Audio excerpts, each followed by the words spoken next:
वेद चार हैं: ऋग्वेद, सामवेद, यजुर्वेद, अथर्ववेद। सबसे पुराना वेद है ऋग्वेद, जिसकी रचना लगभग 3500 साल पहले हुई। ऋग्वेद में 1000 से ज़्यादा प्रार्थनाएं हैं, जिन्हें सूक्त कहा जाता है। सूक्त का मतलब है अच्छी तरह से बोला गया। ये विभिन्न देवी देवताओं की स्तुति में रचे गए हैं। इनमें से 3 देवता बहुत महत्वपूर्ण हैं: अग्नि, इंद्र, सोम। अग्नि आग के देवता, इंद्र युद्ध के देवता है और सोम एक पौधा है जिससे एक खास पेय बनाया जाता था। वैदिक प्रार्थनाओं की रचना ऋषियों ने की थी। आचार्य विद्यार्थियों को इन्हें अक्षरों, शब्दों और वाक्यों में बांटकर सस्वर पाठ द्वारा कंठस्थ करवाते थे। अधिकांश सूक्तों के रचयिता सीखने और सिखाने वाले पुरुष थे। कुछ प्रार्थनाओं की रचना महिलाओं ने भी की थी। ऋग्वेद की भाषा प्राक संस्कृत या वैदिक संस्कृत कहलाती है। ऋग्वेद का उच्चारण किया जाता था और श्रवण किया जाता था, न कि पढ़ा जाता था। रचना के कई सदियों बाद इसे पहली बार लिखा गया। इसे छापने का काम तो मुश्किल से 200 साल पहले हुआ। ऋग्वेद के कुछ सूक्त वार्तालाप के रूप में हैं। विश्वामित्र नामक ऋषि और देवियों के रूप में पूजित 2 नदियाँ व्यास और सतलुज के बीच ये संवाद एक ऐसे ही सूक्त का अंश है। लगभग 150 वर्ष पहले ऋग्वेद को सबसे पहली बार छापने के लिए भूर्ज वृक्ष की छाल का उपयोग किया गया था। यह पांडुलिपि कश्मीर में पाई गई थी। इसी पांडुलिपि को देखकर अंग्रेजी अनुवाद तैयार हुआ। यह पांडुलिपि पुणे, महाराष्ट्र के एक पुस्तकालय में सुरक्षित है। ऋग्वेद में मवेशियों, बच्चों, खासकर पुत्रों और घोड़ों की प्राप्ति के लिए अनेक प्रार्थनाएं हैं। घोड़ों को लड़ाई में रथ खींचने के काम में लाया जाता था। इन लड़ाइयों में मवेशी जीत कर लाए जाते थे। लड़ाइयाँ वैसे जमीन के लिए भी लड़ी जाती थी, जहाँ अच्छे चरागाह हो या जहाँ पर जो जैसी जल्दी तैयार हो जाने वाली फसलों को उपजाया जा सकता हो। कुछ लड़ाइयाँ पानी के स्रोतों और लोगों को बंदी बनाने के लिए भी लड़ी जाती थी। युद्ध में जीते गए धन का कुछ भाग सरदार रख लेते थे तथा कुछ हिस्सा पुरोहित को दिया जाता था। शेष धन आम लोगों में बांट दिया जाता था। कुछ धन यज्ञ करने के लिए प्रयुक्त होता था।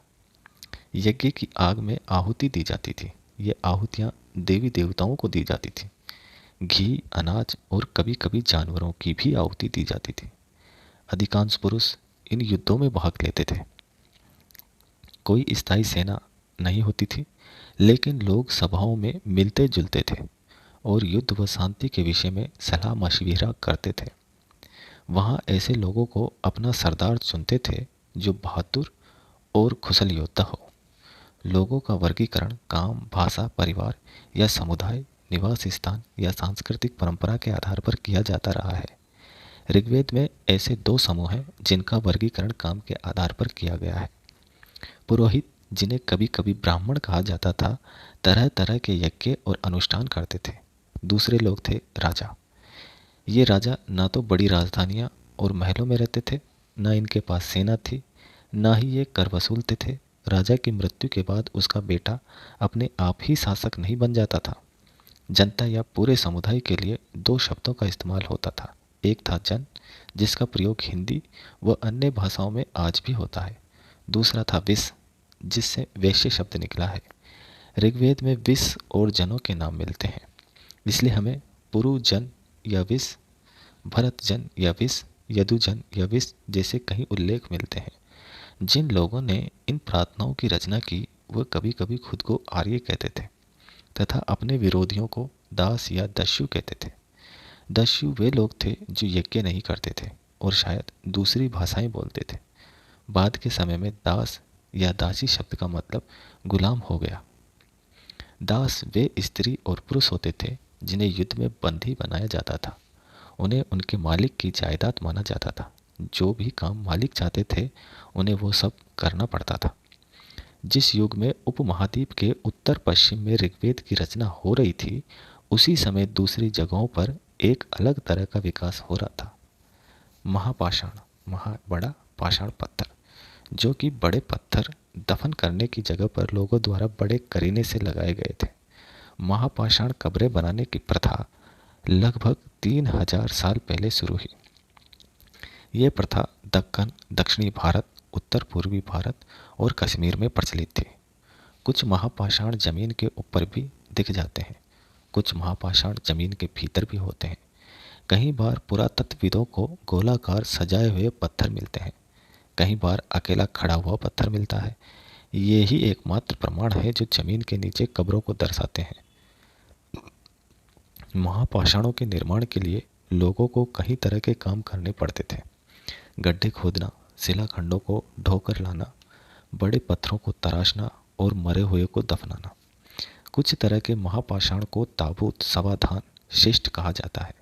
शिष्ट में एक पोर्ट होल, बड़ा सुराख है जो शायद पत्थरों से बने हुए कमरे में जाने का रास्ता है।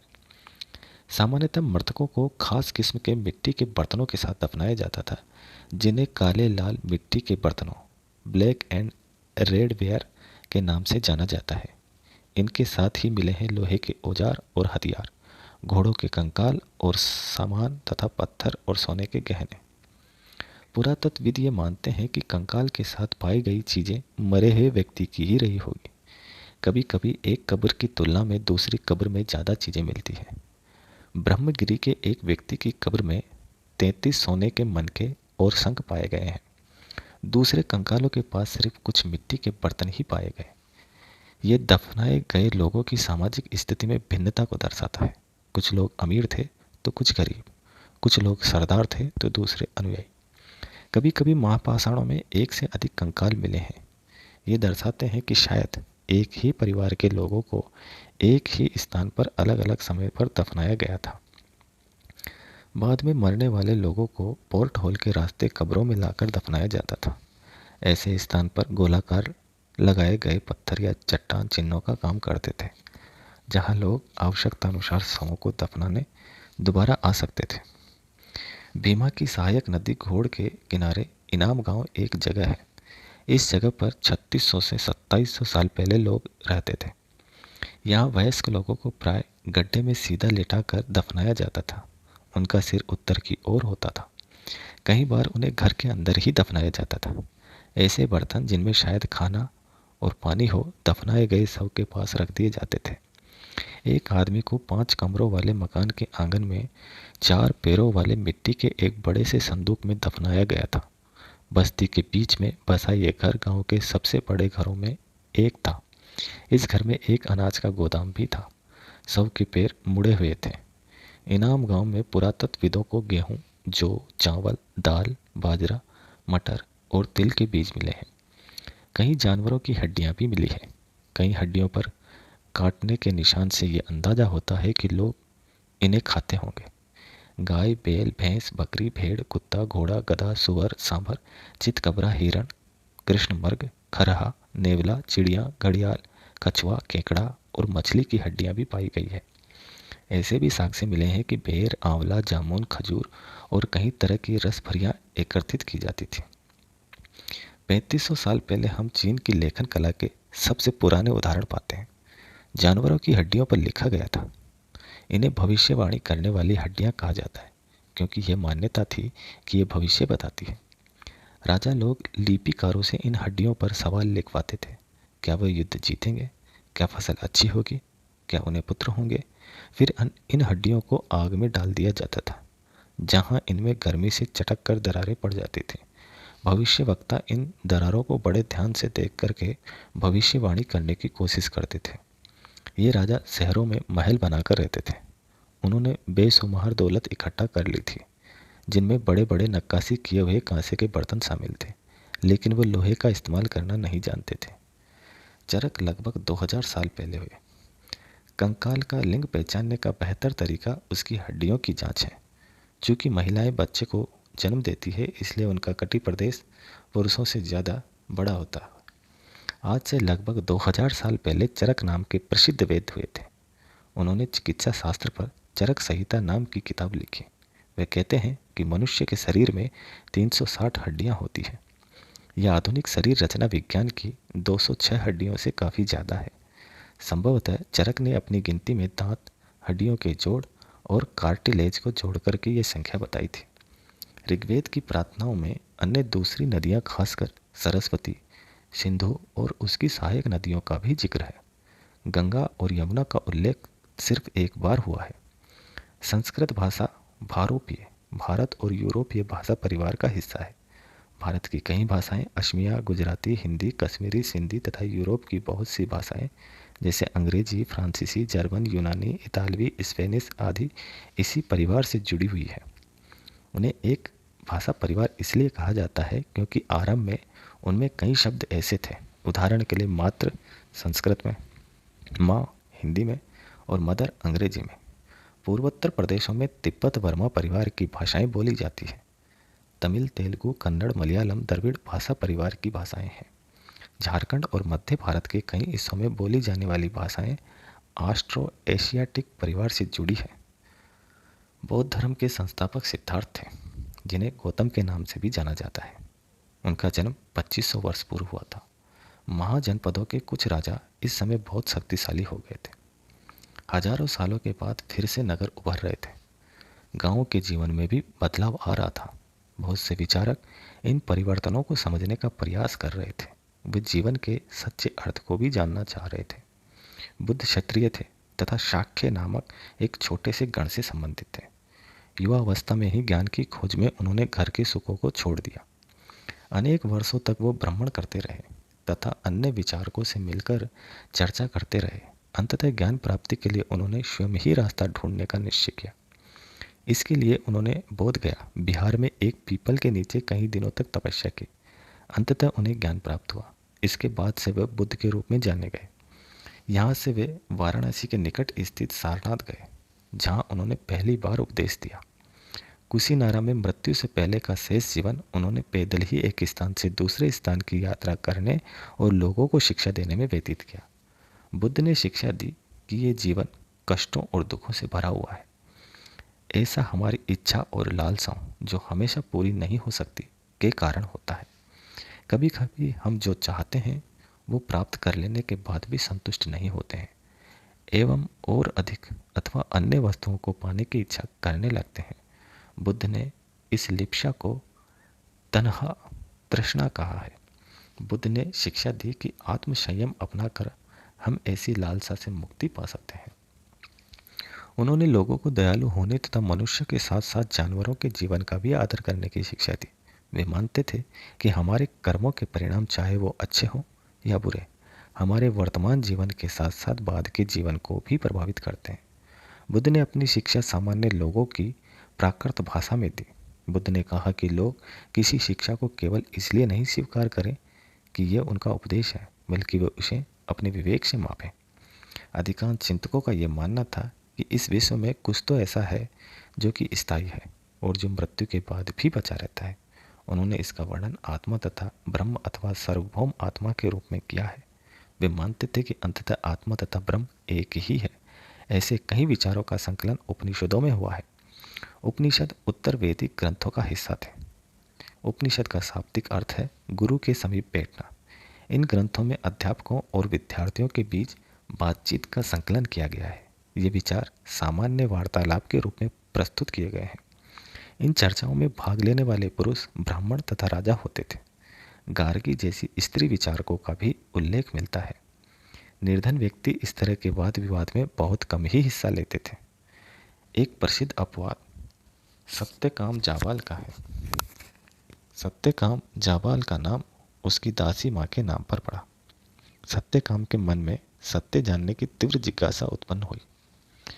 गौतम नामक एक ब्राह्मण ने उन्हें अपने विद्यार्थी के रूप में स्वीकार किया तथा वह अपने समय के सर्वाधिक प्रसिद्ध विचारकों में से एक बन गए।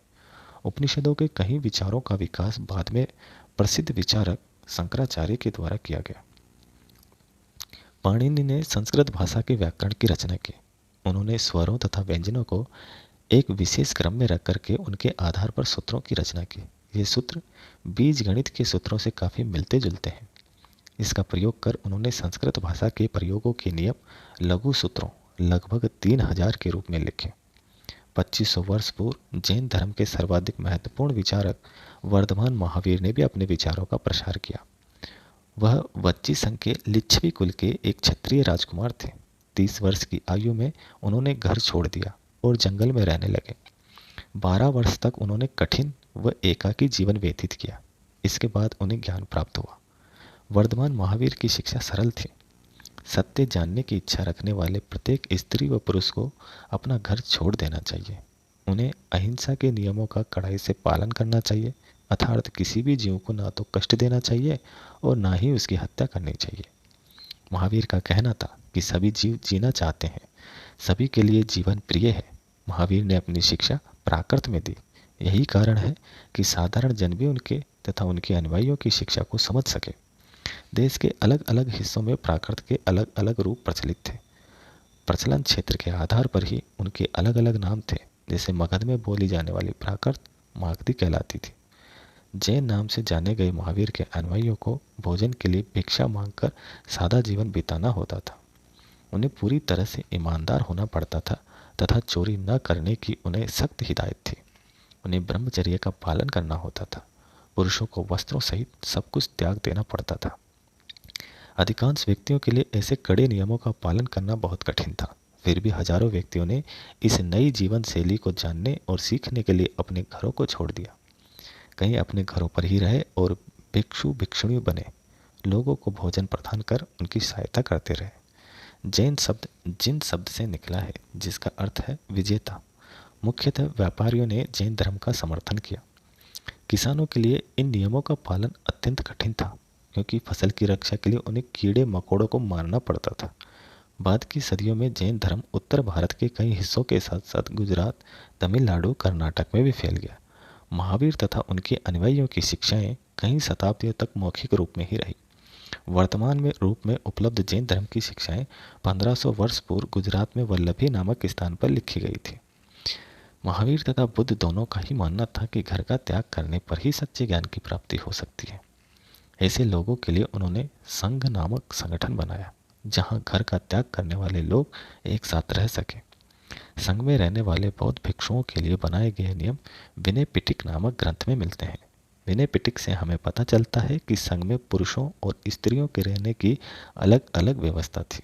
सभी व्यक्ति संघ में प्रवेश ले सकते थे। संघ में प्रवेश के लिए बच्चों को अपने माता पिता से, दासों को अपने स्वामी से, राजा के यहाँ काम करने वाले लोगों को राजा से तथा कर्जदारों को अपने देनदारों से अनुमति लेनी होती थी। संघ में प्रवेश लेने वाले स्त्री पुरुष बहुत सादा जीवन जीते थे। वे अपना अधिकांश समय ध्यान करने में बिताते थे और दिन के एक निश्चित समय में वे शहरों तथा गांवों में जाकर भिक्षा मांगते थे। यही कारण है कि उन्हें भिक्षु तथा भिक्षुणी, भिखारी के लिए प्राकृत शब्द कहा गया। वे आम लोगों को शिक्षा देते थे और साथ ही एक दूसरे की सहायता भी करते थे। किसी तरह की आपसी लड़ाई का निपटारा करने के लिए वे प्राय बैठकें भी किया करते थे। संघ में प्रवेश लेने वालों में ब्राह्मण, क्षत्रिय, व्यापारी, मजदूर, नाई, गणिकाएं तथा दास शामिल थे।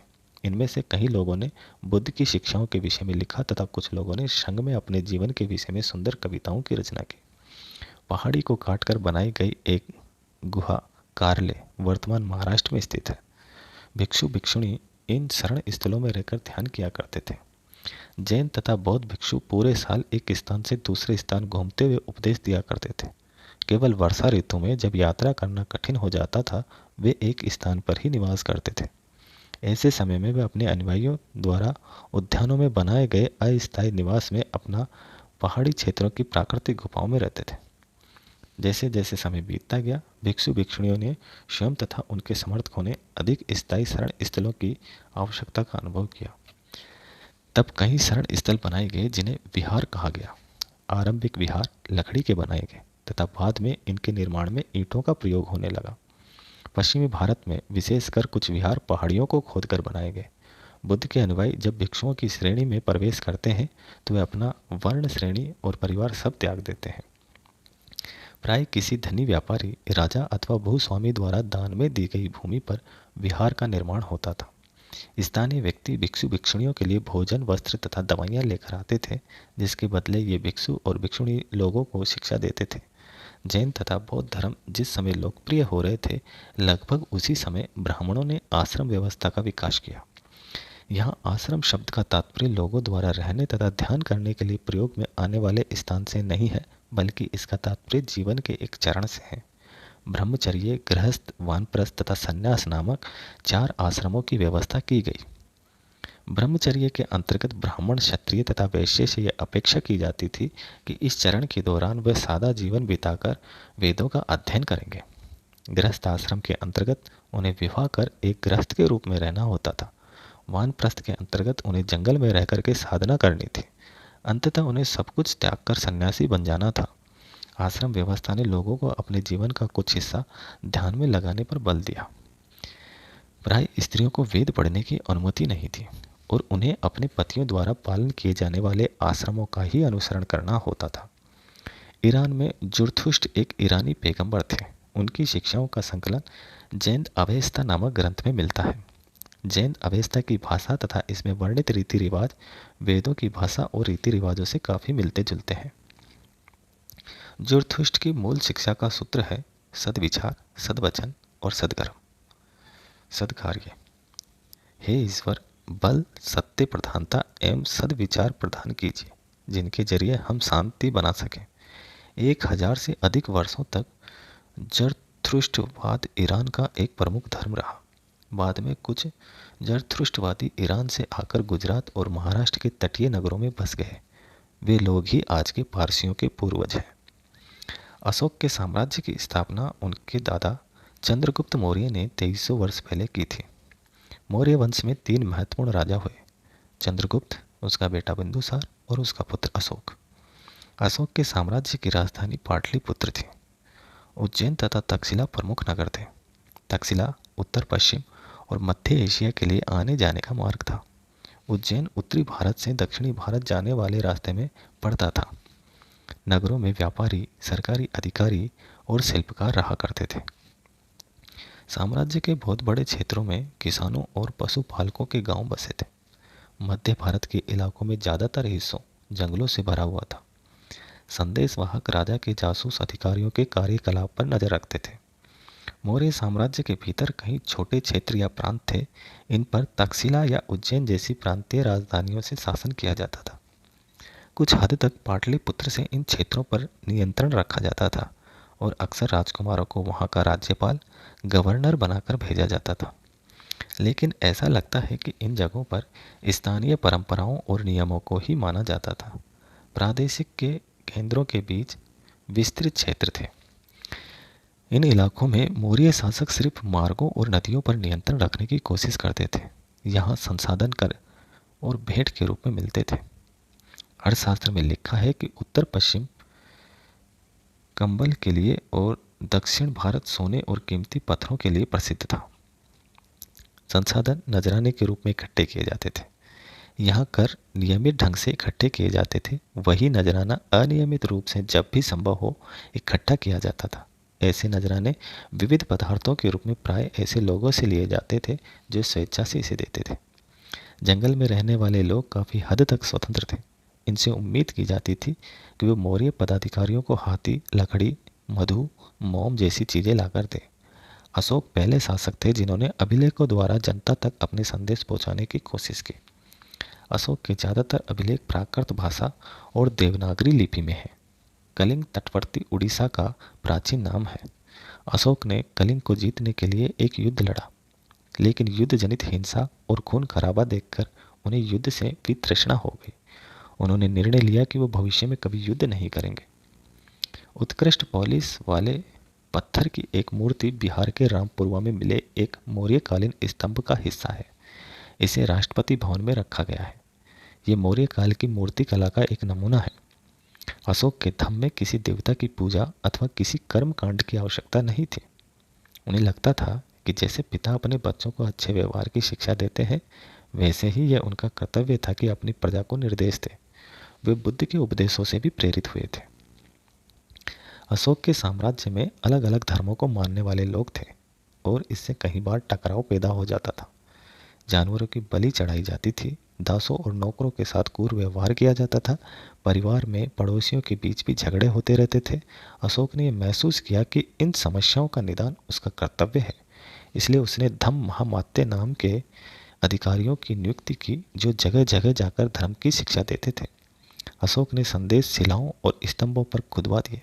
अधिकारियों को निर्देश दिया गया कि वे राजा के संदेश को उन लोगों को पढ़कर सुनाए जो खुद पढ़ नहीं सकते थे।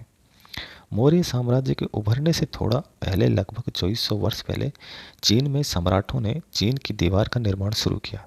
इसे बनाने का उद्देश्य उत्तरी सीमा की पशुपालक लोगों से रक्षा करना था। अगले 2000 वर्षों तक इस दीवार का निर्माण कार्य चलता रहा, क्योंकि साम्राज्य की सीमाएं बदलती रही। ये दीवार 6400 किलोमीटर लंबी है तथा पत्थर और ईंट से बनी है। इसकी ऊपरी सतह सड़क जैसी चौड़ी है। हर 100-200 मीटर की दूरी पर इस पर निगरानी के लिए बुर्ज बने हुए हैं। धम्म संस्कृत शब्द धर्म का प्राकृत रूप है। मेगास्थनीज चंद्रगुप्त के दरबार में पश्चिम एशिया के यूनानी राजा सेल्यूकस निकेटर का राजदूत था। मेगास्थनीज के अनुसार सम्राट का जनता के सामने आने के अवसरों पर शोभा यात्रा के रूप में जश्न मनाया जाता है। उन्हें एक सोने की पालकी में ले जाया जाता है। उनके अंगरक्षक सोने और चांदी से अलंकृत हाथियों पर सवार रहते हैं। कुछ अंगरक्षक पेड़ों को लेकर चलते हैं। इन पेड़ों पर प्रशिक्षित तोतों का एक झुंड रहता है जो सम्राट के सिर के चारों तरफ चक्कर लगाता रहता है। राजा सामान्यतः हथियारबंद महिलाओं से घिरे रहता है। वे हमेशा इस बात से डरे रहते हैं कि कहीं कोई उनकी हत्या करने की कोशिश न करे। उनके खाना खाने के पहले खास नौकर उस खाने को चखते हैं। वे लगातार 2 रात एक ही कमरे में नहीं सोते थे। मेगास्थनीज के अनुसार पाटलिपुत्र, आधुनिक पटना, यह एक विशाल और खूबसूरत नगर एक विशाल प्राचीर से घिरा है, जिसमें 570 बुर्ज और 64 द्वार हैं। 2 और 3 मंजिल वाले घर लकड़ी और कच्ची ईंटों से बने हैं। राजा का महल भी कांच से बना है, जिसे पत्थर की नक्काशी से अलंकृत किया गया है। ये चारों तरफ से उद्यानों और चिड़ियों के लिए बने बसेरों से घिरा है। अशोक के अभिलेख के अंश। राजा बनने के 8 साल बाद मैंने कलिंग विजय की। लगभग 1.5 लाख लोग बंदी बना लिए गए। 1 लाख से भी ज़्यादा लोग मारे गए। इससे मुझे अपार दुख हुआ। क्यों? जब किसी स्वतंत्र देश को जीता जाता है तो लाखों लोग मारे जाते हैं और बहुत सारे बंदी बनाए जाते हैं। इसमें ब्राह्मण और श्रमण भी मारे जाते हैं। जो लोग अपने सगे संबंधियों और मित्रों को बहुत प्यार करते हैं तथा दासों और मृतकों के प्रति दयावान होते हैं, वे भी युद्ध में या तो मारे जाते हैं या अपने प्रियजनों को खो देते हैं। इसलिए मुझे पश्चाताप हो रहा है। अब मैंने धम्म पालन करने एवं दूसरों को इसकी शिक्षा देने का निश्चय किया है। मैं मानता हूँ कि धम्म के माध्यम से लोगों का दिल जीतना बलपूर्वक विजय पाने से ज़्यादा अच्छा है। मैं यह अभिलेख भविष्य के लिए एक संदेश के रूप में इसलिए उत्कीर्ण कर रहा हूँ कि मेरे बाद मेरे बेटे और पोते भी युद्ध न करें। इसके बदले उन्हें यह सोचना चाहिए कि धम्म को कैसे बढ़ाया जाए। भारत में लोहे के प्रयोग 3000 साल पहले शुरू हुआ। 2500 वर्ष पहले लोहे के औजारों के बढ़ते उपयोग का प्रमाण मिलता है। इनमें जंगलों को साफ करने के लिए कुल्हाड़ियाँ और जुताई के लिए हलों के फाल शामिल हैं। सिंचाई के लिए नहरें, कुएं, तालाब तथा कृत्रिम जलाशय बनाए गए। भारत के दक्षिण और उत्तरी हिस्सों के अधिकांश गांवों में कम से कम 3 तरह के लोग रहते थे। तमिल क्षेत्रों में बड़े भूस्वामियों को वेल्लला, साधारण हलवाओं को उणवार, भूमिहीन मजदूर दास केडेसियार और अधिमई कहलाते थे। देश के उत्तरी हिस्से में गांव का प्रधान व्यक्ति ग्राम भोजक कहलाता था। अक्सर एक ही परिवार के लोग इस पद पर कई पीढ़ियों तक बने रहते थे, यानी कि यह पद आनुवंशिक था। ग्राम योजक के पद पर आमतौर पर गांव का सबसे बड़ा भूस्वामी होता था। इनकी जमीन पर इनके दास और मजदूर काम करते थे। प्रभावशाली होने के कारण प्राय राजा भी कर वसूलने का काम इन्हें ही सौंप देते थे। ये न्यायाधीश का और कभी कभी पुलिस का भी काम करते थे। ग्राम भोजकों को अलावा अन्य स्वतंत्र कृषक भी होते थे, जिन्हें गृहपति कहते थे। इनमें ज़्यादातर छोटे किसान होते थे। कुछ ऐसे स्त्री पुरुष थे जिनके पास अपनी जमीन नहीं होती थी। इनमें दास कर्मकार आते थे, जिन्हें दूसरों की जमीन पर काम करके अपनी जीविका चलानी पड़ती थी। अधिकांश लोगों में लोहार, कुम्हार, बढ़ई तथा बुनकर जैसे कुछ शिल्पकार भी होते थे। तमिल की प्राचीनतम रचनाओं को संगम साहित्य कहते हैं। इनकी रचना करीब 2300 साल पहले की है। इन्हें संगम इसलिए कहा जाता है क्योंकि मदुरै के कवियों के सम्मेलनों में इनका संकलन किया जाता था। जातकों, ये वह कहानियाँ हैं जो आम लोगों में प्रचलित थी। बौद्ध भिक्षुओं ने इनका संकलन किया। शहरों, गांवों या फिर जंगलों के जीवन से जुड़ी घटनाओं को मूर्तिकार कलात्मक ढंग से उकेरते थे। इन मूर्तियों को ऐसी इमारतों की रेलिंग, खंभों या प्रवेश द्वारों पर सजाया जाता था जहां लोग आते थे। अनेक शहरों में वलय कूप मिले हैं। ये वलय कूप गूसलखाने, नाली या कूड़ेदान के लिए प्रयुक्त होते थे। ये वलय कूप लोगों के घरों में होते थे।